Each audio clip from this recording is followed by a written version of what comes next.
So I was just about to varnish a few paintings when I realized that I have not taken any photos of them at all. And I figured I might as well record and share my process with y'all in case anyone wants to know how I do it. You will need a camera, lights, tripod, and Photoshop.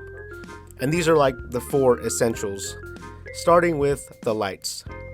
I find that natural light always works best when taking photos, so I always try to use my window and then I use a box light to light up the other side. And you always want your light to be at an angle so that the light can bounce and reflect away from your camera lens instead of towards it. This will happen if you have your light in front or on top of your painting, and the light will just bounce back and reflect into your camera lens, and you will get this sort of light reflection effect, and that's no good. And you will also notice the dark areas of your painting will be lit up. But if you're still getting this light reflection effect, one way to combat this is to use a polarizer lens. And this is pretty much like sunglasses for your camera lens. You know, here you'll see me play with it and you can see the light bounce on and off the painting. Well, it's the lens. I'm not a professional, all right guys, but you can see it, what it does. You can also use a polarizer sheet, and you put this in front of your lamp or your light, and the light will bounce off of the painting as well, you know. So yeah, the tripod is pretty self-explanatory. You want your camera to be as stable and still as possible, and the tripod just makes that, you know, way easier. As far as the camera goes, I use a Canon M50, and you can use whatever camera you want. You can use your phone. Here's a picture I took with my phone earlier, and I just held it with my hands steady as I could. So I guess you don't need an easel, but it makes it, you know, hey, just use what you got, you know. If you are using a camera with a lens and you're getting this sort of warpy fisheye, you know, picture where your angles are not straight, that means that you are probably zoomed out all the way and your camera is way too close to your painting. What you want to do is pull the camera back and zoom into the painting, and that will flatten it down and the edges will be straight. And here's a before and after so you can see the difference. Look at that. Look at that right there. I also like to use this little level, and I put it on my camera, which just makes it easier to get it as flush and straight as I can. So now that you're all set up with your lights and you got your tripod and the camera's all straight, it's time to take a picture. Now we just gotta set the timer for 10 seconds, and mine's already set up, so I'm just gonna go ahead and push capture. Oh my god, look at that subtle off-white coloring, the tasteful thickness of it. So once your pictures are ready, it's time to open them in Photoshop, where they're going to be cropped, straightened, color corrected, and I'm going to show you how to add a white border if you want one, and we're just going to get these ready to make prints and stickers and all that stuff. So now we're in Photoshop, and I'm going to open up the file. I already fixed this picture, but I'm gonna do it again just to show y'all how to do it. Alrighty, and we're gonna go from this to this.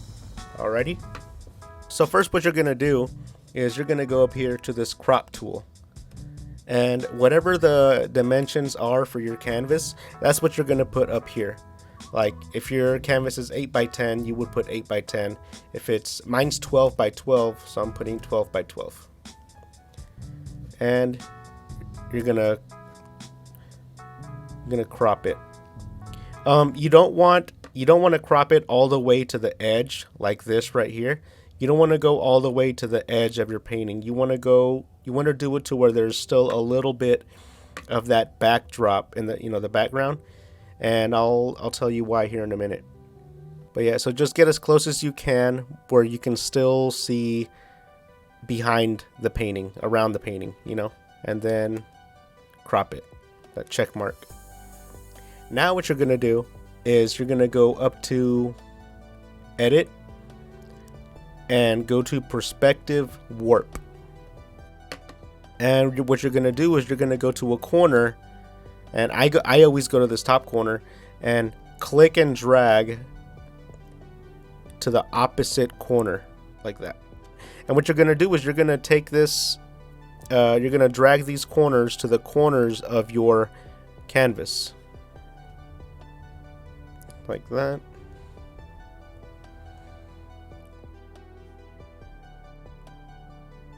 And like that. Once you have your corners on the corners of your canvas, you hit enter. Not the check mark, you want to hit enter. And then you're going to drag these corners to the corners again.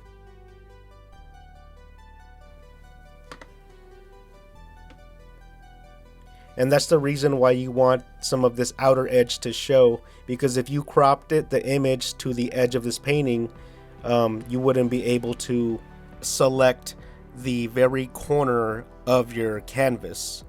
You know what I mean? I don't know how to explain it, but I think you guys know what I mean. Now that that's done, hit enter, or the check mark now. I'm hitting the check mark. And there we go.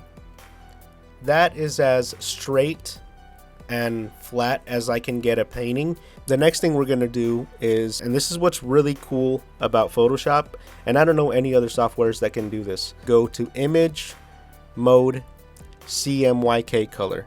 And this is why I feel Photoshop is like essential. You need Photoshop to edit your paintings, to make prints, you know, because if I were to send this picture out to make prints already, this is what would come out of the printer. That. And that is a very big difference than this. The colors dull down, and let's say you sent these pictures to make prints out of them, and when they're ready, you receive this, and you're like, what the heck? You know? So CMYK colors are the inks that are in printers, and RGB colors are the colors that are in screens. I don't know the science behind it. I just know that is what it is. So now that we're in CMYK mode, we can start editing the colors and start correcting. You're going to go to image, adjustments, and well, we're going to go to levels. Levels edits the black parts and the white parts of your painting. It makes the dark parts to the blackest it can be, and it makes the white parts as whitest it can be. Alright, so I'm just gonna do it. I'm gonna go to like 5, and on the white side I'm gonna go up to like right there. And then here's a preview that you can, you know, before and after. Now we're gonna color correct. So we're gonna go to image, adjustments, hue and saturation, and on the master you can edit the whole image at once, you know, like if you want to make it more saturated. That's a little too much. I mean, I guess that doesn't look too bad.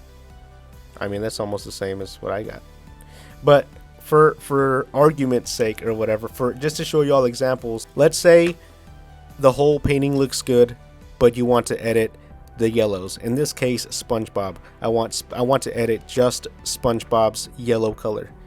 You go down to this masters and select yellows. You can select reds, greens, cyans, blues, magentas. I'm gonna select yellow, and now I can edit all of the yellows of the image. Like, see? And that's freaking awesome. I think that's really cool. You know? That's freaking cool, man. Look at him. SpongeBob is blue. Anyway, I'm gonna go back. So I want to make SpongeBob a little more original colory. I think that's cool. And of course, I always click the preview before and after, and I hit OK. Anyway, SpongeBob is looking pretty good. So now I want to edit Patrick. So I'm gonna just do the same thing again. Go to image, adjustments, hue and saturation, and I want to edit Patrick. So I guess he would be magentas. I want him to be pinky. Yeah. And this is just, you're just going to keep doing this over and over. You know, you're just going to keep playing with the levels. You could do brightness and contrast if you want to edit it, the darkness and brightness that way. I like levels because I feel like it's just easier, you know, and it works better for me. But yeah, you're going to keep going to hue and saturation and just keep slowly building it. Greens. Oh, and here's another thing you can do too. Like, let's say that, you know, the grass is green and the shorts are green, but I want to edit just the shorts and leave the grass how it is. What you can do is you can go to your layer, right click, and duplicate layer. And we're going to call this shorts. And this is something I actually did with my final image too, you know. And now I'm going to go up to image, adjustments, hue saturation, green. Okay, we're gonna edit his shorts. And just for argument, I'm just gonna turn his shorts blue, so you know what I mean. And I am going to erase everything else. Okay. So that's one thing you can do. Of course, his shorts would be more green, they wouldn't be blue, but I just wanted to make a point. So yeah, this is the way that I edit my photos on here. But let's say you wanted a border on this. This is the way that you would do it. You would save your image, export. I'm just going to quick export. And we're going to call this sandwich. I like mine with lettuce and tomato. And anyway, you take your image, reopen it in Photoshop. You add a layer, color the layer white, and then put the layer under your painting. Now what you're going to do is hit Control T, and you were going to just minimize the size of the painting. Then you just hit enter. And what you're going to do now is you're going to hit these little slider dial looking things. And now you're going to hit Control A. Make sure your layer is selected. Hit Control A. And now you, on alignments, you want to hit these center buttons. And there you go. Now your painting has a white border on it, and when you send it to make prints or print it out yourself, whatever you want to do, these are the exact colors that your print is going to come in. So that's pretty much it. You know, you're just going to keep messing with it more and more. The more you do it, the better you get at it. You're just going to keep playing with the levels and the hues and saturations. That's pretty much it. I hope that helped, and I will see y'all in your dreams. I don't know. Yeah.